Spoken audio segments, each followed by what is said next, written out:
Polishing or correcting your paint is one of the best ways to make your car look amazing. But that's not always an option for some cars. Maybe your paint is too thin to be able to safely polish, or maybe the risk of causing damage is still a little bit too intimidating for you. Regardless, today I'm going to share some ways to make your paint pop without actually polishing it. This is my brother-in-law's Dakar Yellow E36 M3, arguably one of the best 90s cars to come out of Germany. Like many 30-year-old cars, this one has some stories to tell. It was crashed many years ago, it's been resprayed at least once, it's been swapped from an automatic to a manual, and I'll let you guess the mileage. Don't worry, I'll reveal it later in the video. Before you comment, yes, someone swapped the mirrors and brakes, but this is indeed a legit M3. Here's the thing, even with some stories, this is still a really special car. It's from one of the best eras for BMWs, and you can't just go out and buy one like this anymore. Mint condition, collector grade versions of these cars sell for big money these days because there's just something about them. This car isn't one of those, which in some ways is actually a good thing. You see, the reason these cars are so sought after is because they're so great to drive. And this one specifically can be driven and enjoyed without the fear of racking up miles or getting a scratch or a dent in it. So how are we going to make this car look amazing without doing a crazy paint correction and ceramic coating like I did on my dad's Camaro? Well, it's time to do some legit detailing. Now, let's say that these two cups represent your car's appearance, right? This chocolate egg here, let's call this a paint correction or polishing your paint. And you can see that when we stick this in here, it pretty much fills up the cup and we go from dull to shiny with just one step. But what about the cars that we can't do paint corrections on? How do we make them look shiny? Well, with individual things. And these little things eventually will add up. Restoring your headlights, polishing your glass, restoring your black plastic trim. As we add more and more of these small things, they eventually build up to a fairly shiny car. But in the end, is it going to be as shiny as this one that was polished and properly corrected? Not quite, but it's also not dull anymore either, and it's probably going to look pretty good. I really got to stop eating these. But first, it's time for a mission to go buy some touch-up paint. First, I took pictures of the VIN and the color code. This is Dakar Yellow 1 or code 267. Then I went to a local auto body supply store to have some paint mixed up. It seemed fitting to take another car from the 90s on this mission.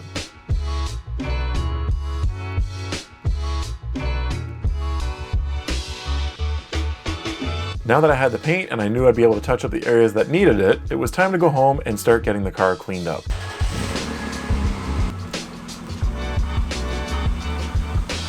The starting condition of this car was kinda dirty just from being driven regularly and parked outside. Nothing too bad though, this certainly won't be one of those disaster details. I did start by detailing the engine bay, but I'm saving that for a separate video that'll come out in the future, so stay tuned.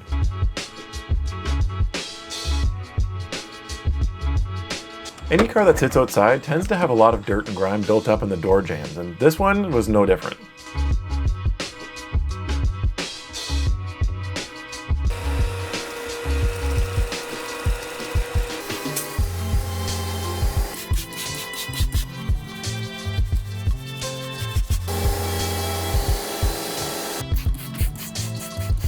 Even though you don't see these areas from the outside, cleaning them up improves the overall user experience. The next time you go to put something in the trunk or pump gas, the car will feel cleaner and nicer overall.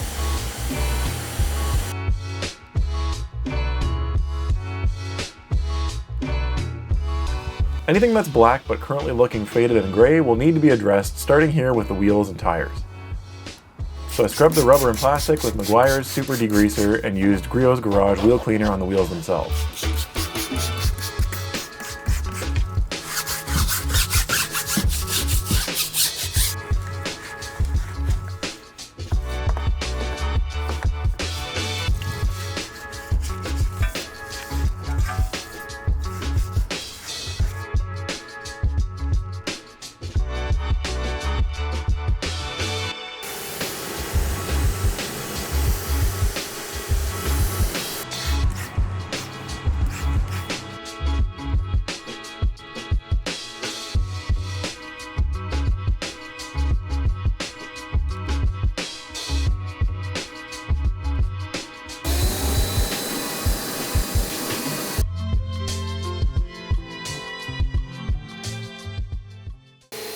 Onto the actual car wash. I rinsed any loose dirt off the car first before using the foam cannon.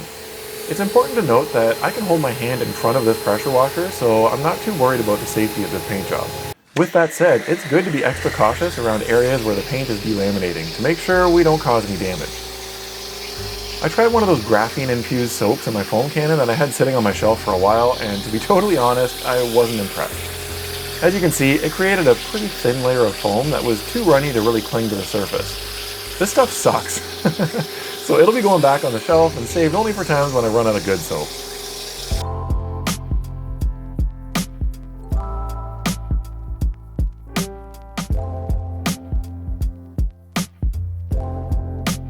As always, I spiraled my way around the car from top to bottom.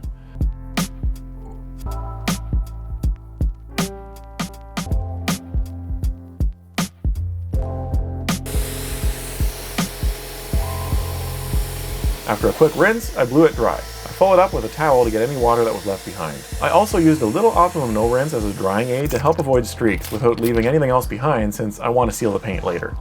You can already see that one of the best ways to transform a used car is simply to give it a thorough hand wash. I talked about that in a recent newsletter, so if you're interested in free car care tips sent to your inbox every week, make sure to sign up down below.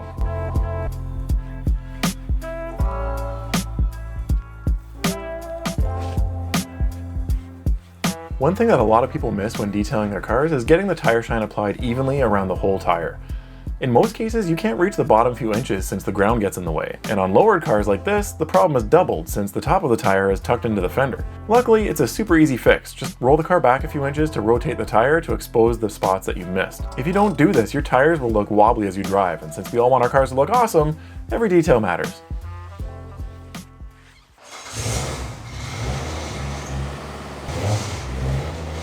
All that was left to do was swap spots in the garage so I'd have plenty of room to work on the M3 in the morning.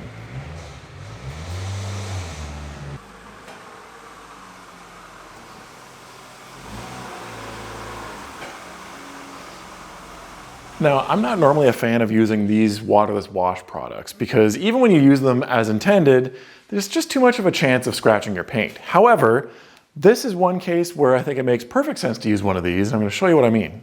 So remember, we cleaned the inside of the trunk lid and everything when we washed this thing. And we did rinse it out with the pressure washer. However, it didn't quite rinse everything. And so we do have like some kind of darker stains and stuff here of like the dirty water from scrubbing that's left behind. And so using a waterless wash like this is gonna be sort of like a quick detailer, but on steroids. Because unlike a quick detailer, a waterless wash product actually has some cleaning abilities. And we're gonna need that because there's still a little bit of grime on here.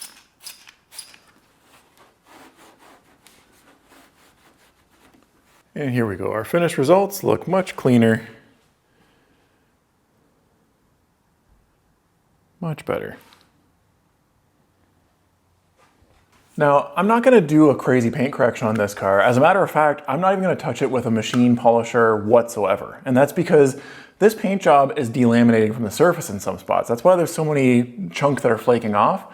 And if I touch it with a polisher, there's a chance that I could rip sheets of paint off this car. And if you watch my other videos on this channel, you know that I'm a big advocate for not causing damage to other people's cars. I don't want any part of that. My job is to make them better, not worse. So we're not even gonna roll the dice on this one. I have actually polished this car lightly in the past, and that's as far as we wanna go with that. So how else can we make this paint job pop without actually polishing the paint itself? Well, on this car specifically, there's a lot of black plastic trim on here. And addressing that can really create some contrast here, that the blackness of the trim is gonna make the bright colored paint look brighter. Another thing that we can focus on is the lighting, specifically the headlights. And these aren't bad, they're just a little cloudy, but we're gonna do a quick little headlight restoration on this and then seal them up with a ceramic coating so that they'll stay nice and clear for a while. While I'm here, I'm also gonna just polish up the corner lights, but another thing that we can do is we can actually do a proper paint correction without the paint. And I'm talking about the taillights. The red plastic has some swirls and scratches in it, and that, unlike the paint job, is perfectly safe to compound and polish. So we're gonna do that after these headlights. Just a quick tip for you here. Because this paint is so delicate, I don't wanna risk hitting any of the surrounding area with my polishing pad or my sandpaper. I'm gonna tape this off, but even that, we have to take it to the next step because I don't want the adhesive from my tape to grab this paint and peel a big sheet of it off. So we need to knock down some of the stickiness of this, and all we gotta do, stick it on your shirt or your pants or whatever, and that's gonna pick up some of the lint and the dust off your shirt, and it's gonna make this a little bit less sticky. It's still sticky enough that it'll stay where you want it to, but it's much lower chance of this peeling the paint off the car.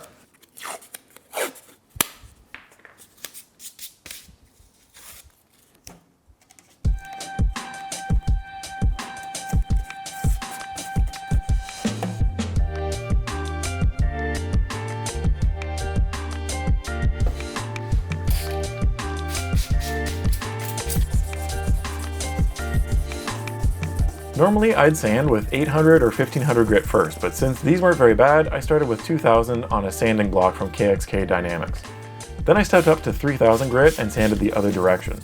This way, if I only see horizontal sanding marks, that means I'm ready to move on to polishing. But if I still see some vertical marks, those are left behind from the previous step, and I need to continue sanding with 3000. Just an easy way to double check your work. Next, I switched to a short throw polisher with Meguiar's M100 on a microfiber cutting pad to remove the sanding marks.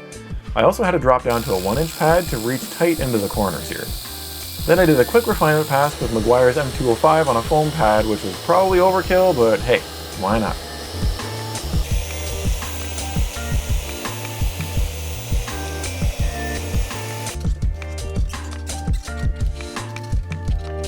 Now, it's important to protect the plastic or it'll turn cloudy again in a couple of weeks, so I applied a ceramic coating. I had some Crystal Serum Light from G-Technic on hand, so I used that.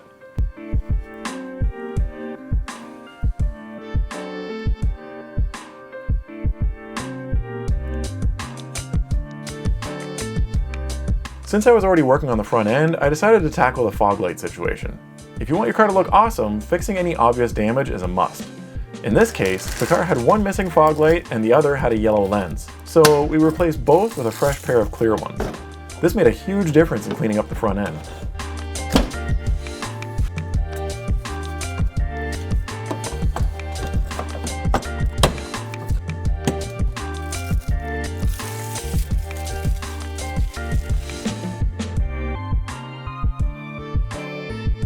Over time, the red plastic on your taillights gets dull and scratched, so hitting them with a quick compound and polish can work wonders on your car's appearance, especially if you can't polish the paint.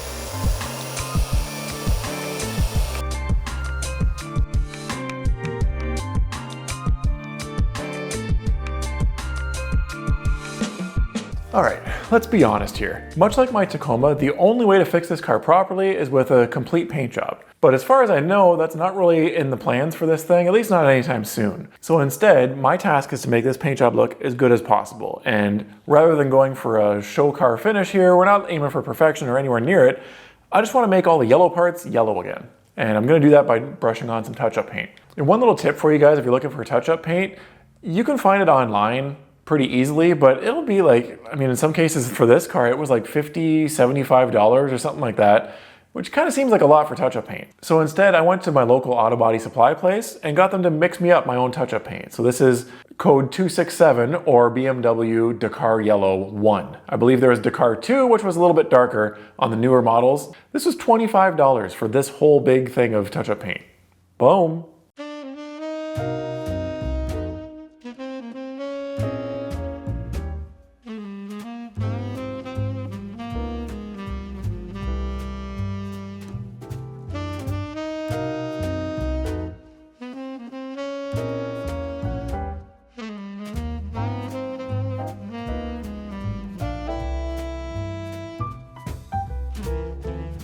I usually dab touch-up paint on with a toothpick, but in this case, these spots are large enough to be able to use a brush. I'm not being super critical about how I apply it either, since there's so much to do.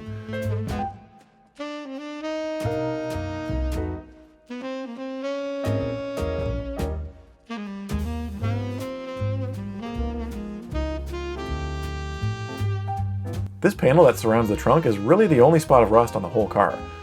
Now, my first car was a rusted out clap wagon, so I'm going back to my teenage roots and painting the rust body color just like I did back then. Before you accuse me of doing a hack job, the owner is actually planning on repairing this part properly, so I'm just making it look better for the video. Don't kill me. I wanted to see what I could do on the exhaust with some metal polish on a towel. It made a bit of a difference, but nothing life-changing. Maybe polishing with a machine would have worked better. Finally, we get the satisfaction of making this plastic trim nice and black again. To start, we need to clean it thoroughly with alcohol or some kind of paint prep product. I'm using lithium trim serum, which is literally just a matter of wiping it on and leveling it with a towel. I don't know why this footage is out of focus, but if you want me to, I'll fire my cameraman. Problem is, it's me. I'm the cameraman.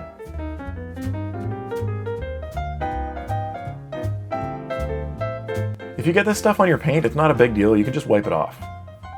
Check out the before and after shot here. Look at how much the yellow paint is starting to pop thanks to the contrast of the black trim.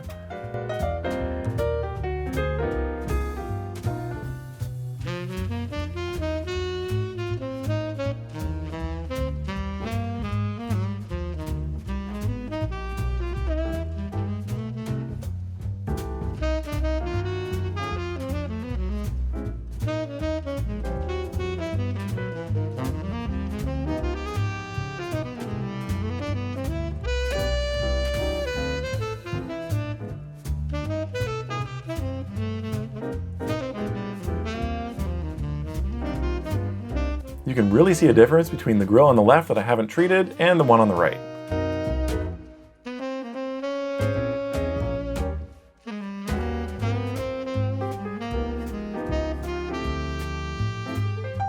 It's finally time to pay a little bit of attention to the paint job itself here. And obviously, since we didn't do any polishing, there's no point in applying a ceramic coating or anything like that.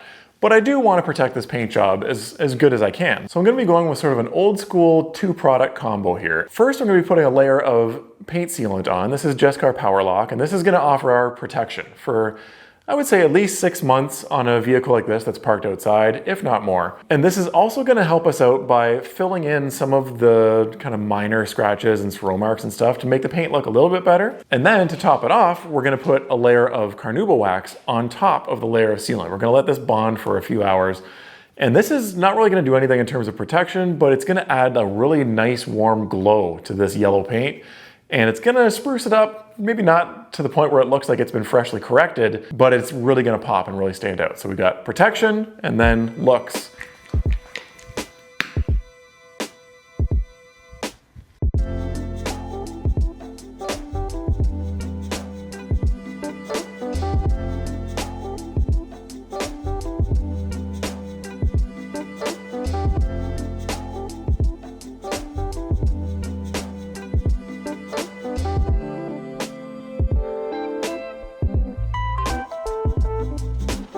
Well, I promised myself that I wasn't going to do this, but I'm breaking the polisher out. But I can explain. So here's the thing.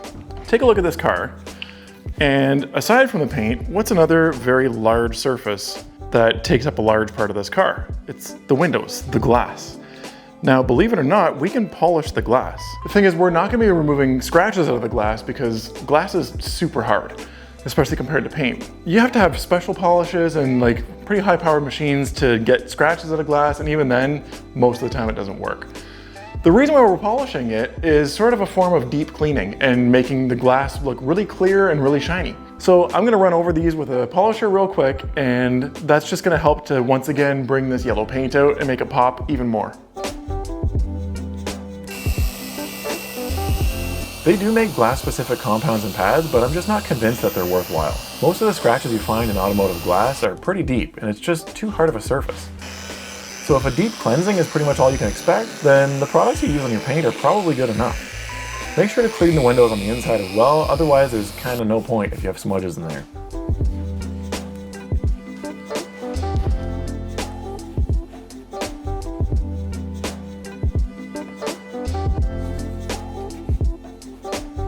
By the way, for those of you that guessed the mileage early on, here it is. Actually, this isn't accurate. The cluster's been replaced, so it's believed to be around 220,000 kilometers, not miles.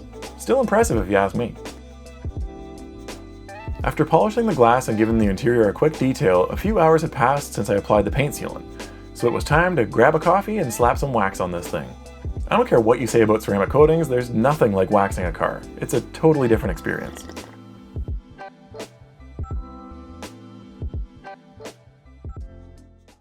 So, did we succeed at making this car shiny without polishing the paint? Well, I don't know. You tell me.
Now, I don't mean to toot my own farts here or anything, but I would say that this car looks pretty great. The end result is very honest and very true to the car's condition. And yeah, if you get up close, you can see that this car has definitely lived a full life.